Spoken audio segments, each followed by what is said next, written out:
I'll tell you what I believe controls our lives more than anything else. Decisions. That's it. Everyone can have tough conditions, but it's your decisions about what you're going to focus on, what things mean, what you're going to do that shape everything. 95% of all businesses never break $1 million in revenue. I'm not even talking about profits, just sales. And now that you hit $1 million, you got to set your next goal, because it's not about the number, is it? It's really about your ability to grow and expand and have more impact.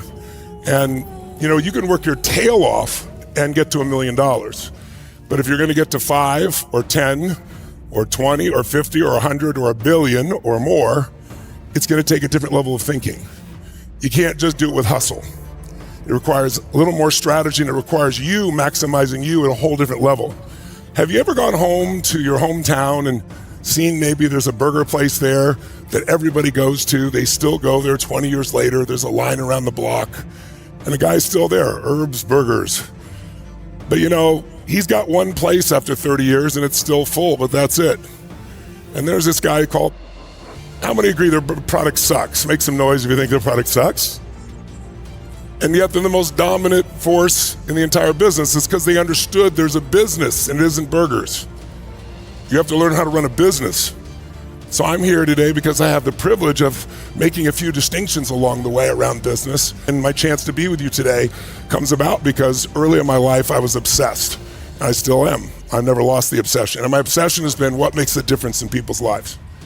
Why is it some people you can give them everything and they spend their life, you can give them love, support, education, everything you can imagine. And they spend their life going in and out of rehab. And then other people, life just beats the hell out of, right? Everything's unjust, unfair, they get abused, and they become like Oprah Winfrey's of the world. People that then contribute. And I think that there's a common denominator that I found. There's 3 decisions we're making all the time. I'd like you to jot them down and see if it's true for you even this moment. 3 decisions you're making. Now, when I say you're making it, you may not be making these 3 decisions consciously, because most of us do most of our experience habitually. It's why our lives don't change. But at any moment, you can wake up and answer these decisions differently and have a different life. The first decision we make every moment is, what are you going to focus on? Your business is controlled. Your life, your joy, happiness, your anger is all controlled by what you focus on. Jot down, I don't experience life. I experience the life I focus on. Because in this moment, how many could think of things to be pissed off about or frustrated about if you wanted to? Make some noise if you could do it. So what's wrong is always available. So is what's right. And that isn't about positive thinking, it's about intelligence. Because whatever you focus on, you're going to feel, even if it's not true. Have you ever had somebody tell you something that a friend of yours said or did, and you're like, no, they wouldn't do that. And they go, oh, yes, they did. And if 2 people tell you they said or did that, or 3, you go, I can't believe it. I thought they're my friend. And you get all angry because you're really just feeling sad, right? Sense of loss. How can my friend do this? Have you ever done this and then confronted the friend and found out it was total felt like an idiot? Who's ever had this experience? Say aye. Bottom line is, our focus controls the way we feel. And most of us don't control our focus. We let the thing in our pocket control our focus, or the television waves, or the people around us. And yet your focus controls everything. But the problem with that is, oftentimes we get thinking patterns that don't help you in your business or in your life. So the minute we focus on something, here's the second decision your brain has to make. What does this mean? And the first part of your brain is the oldest part of your brain. It's 2 million years old, and it's a survival instinct. And what it's looking for is anything that can harm you, anything that can put you in trouble, get you in pain. But there's no saber-toothed tiger anymore for us to free ourselves from, that we should freeze so it doesn't notice, or fight, or flight. Those are the 3 choices. But now we react to what somebody wrote about us in social media that way, or that we think we have enough money. Something that honestly is not survival at this stage. But that's how our nervous system responds if we're not careful. So as soon as you decide what to focus on, then you decide, what does it mean? Is this the end or the beginning? If you think it's the end of a relationship, are you going to behave the same way if you think it's the beginning of a relationship? Yes or no? Yes or no? Of course not. If you think I often tell people, if you think it's the end of a relationship, act like it's the beginning of a relationship and it won't be an end. Because in the beginning you were doing anything for who? For who? Try this for a second. Make the sound of being totally in love. Go ahead, try it. It's been a while for some of you, clearly.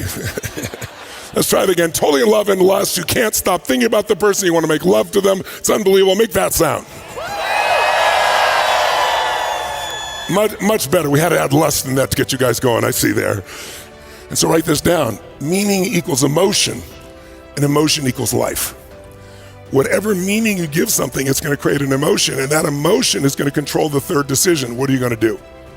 If you're angry, you're going to have a very different response, obviously, than if you're feeling playful or generous or loved. So those two decisions then shape the third decision. What am I going to do? And what you do is what shapes your results in your whole life. So how does this relate? Well, my father and I had different lives because we answered those three questions differently. How do I know? Because I know what my father thought, because he said it out loud, muttering under his breath. His focus was he had not taken care of his family. He constantly said it.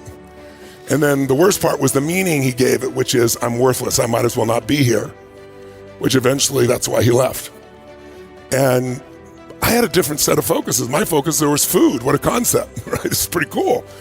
But most important, the reason I'm here today is because of one meaning I chose. That's why I want you to understand these three decisions. They shape everything. The meaning was strangers care.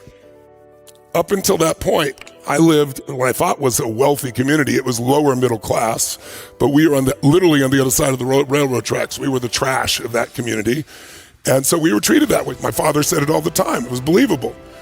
But all of a sudden, somebody delivered food to my family on Thanksgiving, and they didn't even want credit. That shifted my whole life. If strangers care about me and my family, it made me think, I got to care about strangers.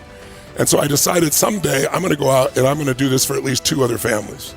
So the next year I said, I'm going to double it, 4 families, and 8. Then I got my employees involved, a little company that I have bigger companies, and I got them involved. Then I thought, what if I did 100 million meals for 10 straight years and provided 1 billion meals? Now that excited the hell out of me. It sounded totally impossible. And I did it in less than the 10 years I said I was going to do it, all right? Thank you.